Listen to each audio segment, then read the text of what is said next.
Hello guys, in our first video we have seen the Crimping hydraulic crimping tool for 10 to 300 square mm. Now this is the next version tool.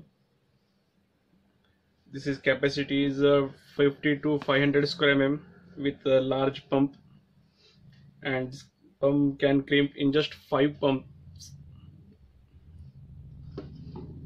These are the dies. Now this is again on off tab.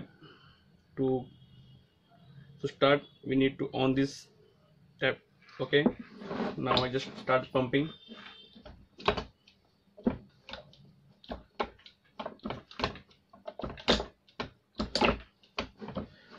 That's it. To release, again use this tab, just rotate anti-clockwise. Done. That's it. Again to start crimp, rotate clockwise.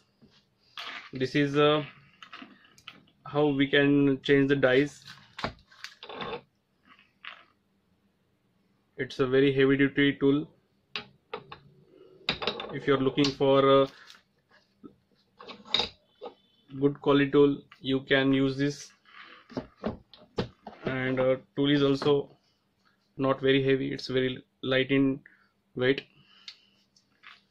heavy duty quality. This is extra oil seals provided by company. If you like this video, please share this video. Thank you very much.